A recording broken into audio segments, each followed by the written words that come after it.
For live. I am live. Meanwhile, you guys know I'm not ready for you yet. So I've got this thing going. I've got to turn volume, volume, volume. And I'm going to go over here. I'm going over to House Cat Tracks just so I can see whether we're here. I mean, yeah, we're here. I know that, but I just want to make sure that I got all people's comments that show up. If I see them, I don't know. I mean, how does that show up? Anyway, so I've got that on the stand, and today we're doing Thornton Wilder. I can't see that, so I will have to just go like that. No, that won't work either. Okay. All right. I won't do that then. I'm just gonna look like this and leave it the way it is. And ah, okay. Now you see I have no lipstick on, so I'm just gonna put some on since we're here. And I'd rather look good than not. What happened was my cats scratched me last night, so I have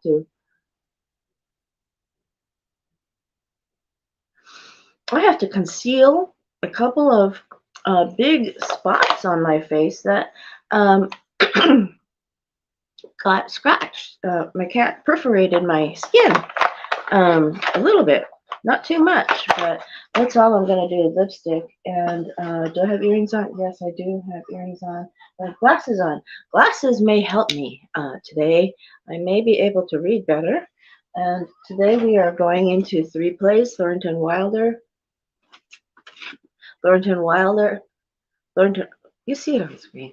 Anyway, so here we're at the part of Act Two. The tables and chairs of the two kitchens are still on the stage.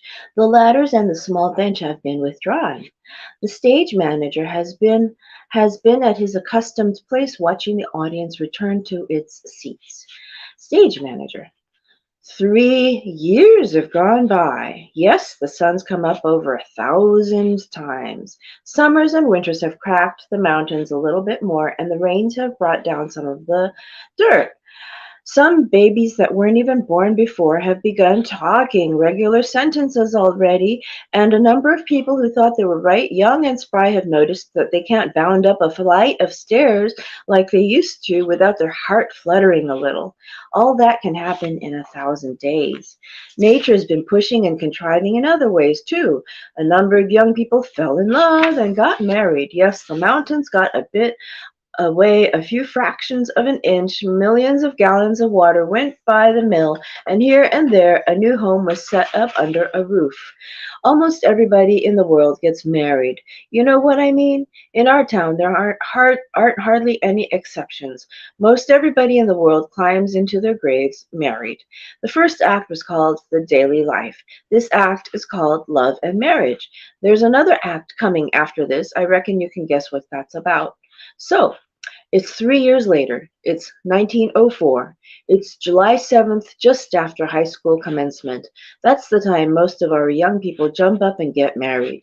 Soon as they've passed their last examinations in solid geometry and Cicero's orations, looks like they suddenly feel themselves fit to be married. It's early morning, only this time it's been raining. Now, I'll pause here to give you guys a little bit of an insight. What I believe is an insight. When they say get married, it means that they do the do. You know, they do the thing, and it means that they've been waiting all this time to either sacrifice themselves for the right guy or to get the girl to go with them, and so they get married. Married is the way they do it. It's been pouring and thundering. Now, the other thing is that when they get married, it's just the first person that they ever do it with. So in those days, marriages were held together by a bond of glue. They used crazy glue. They used gorilla bond or whatever they called that stuff. And in those days, marriages had to stay together because the women were not really allowed or expected to go out and work. So the women had to stay with the man that was with them, and the man had to be encouraged to get the right job to be able to support the family. And in those days, men said the words, I started a family. Women didn't use that term. Women just said, you know, I don't know what they said. But anyway, it's early morning. Only this time it's been raining. It's been pouring and thundering. Mrs. Gibbs's garden and Mrs. Webb's is here, drenched, and all those bean poles and pea vines drenched. All yesterday over there on Main Street, the rain looked like curtains being blown along. It may begin it may begin again any minute. There, you can hear the 5:45 for Boston. Mrs. Gibbs and Mrs. Webb enter their kitchen and start the day as in the first act. And there's Mrs. Gibbs and Mrs. Webb come down to make breakfast just as though it were an ordinary day. I don't have to point out to the women in my audience that those ladies they see before them, both of those ladies cooked 3 meals a day, one of them for 20 years, the other for 40, and no summer vacation. They brought up 2 children apiece, washed, cleaned the house, and never a nervous breakdown. It's like what one of those Middle West poets said, you've got to love life to have life, and you've got to have life to love life. It's what they call a vicious circle. Howie Newsom, off stage, left. Get up, Bessie, stage manager. Here comes Howie Newsom delivering the milk, and there's Cy Crowell delivering the papers like his brother before him. Cy Crowell has entered the burling imaginary. Cy Crowell has entered, hurling imaginary newspapers into doorways. Howie Newsom has come along Main Street with Bessie. Cy Crowell. Morning, Howie. Howie Newsom. Morning, Cy. Anything in the papers I ought to know? Cy Crowell. Nothing much, except we're losing about the best baseball pitcher Grover's Corners ever had, George Gibbs. Howie Newsom, reckon he is. Cy Crowell, he could hit and run bases, too. Howie Newsom, yep, mighty fine ball player. Whoa, Bessie, I guess I can stop and talk if I mind to. Whoa, Bessie, I guess I can stop and talk if I have a mind to. He's talking to the horse. Cy Crowell, I don't see how he could give up a thing like that just to get married, would you, Howie? Howie Newsom, can't tell, Cy, never had no talent that way. Constable Warren enters. They exchange good mornings. You're up early, Bill. Constable Warren, seeing if there's anything I can do to prevent a flood. River's been rising all night. Howie Newsom, Cy Crowell's all worked up here about George Gibbs's retiring from baseball. Constable Warren, yes, sir, that's the way it goes. Back in '84, we had a player, Cy. Even George Gibbs couldn't touch him. Name of Hank Todd. Went down to Maine and became a person. Wonderful ball player. Howie, how does the weather look to you?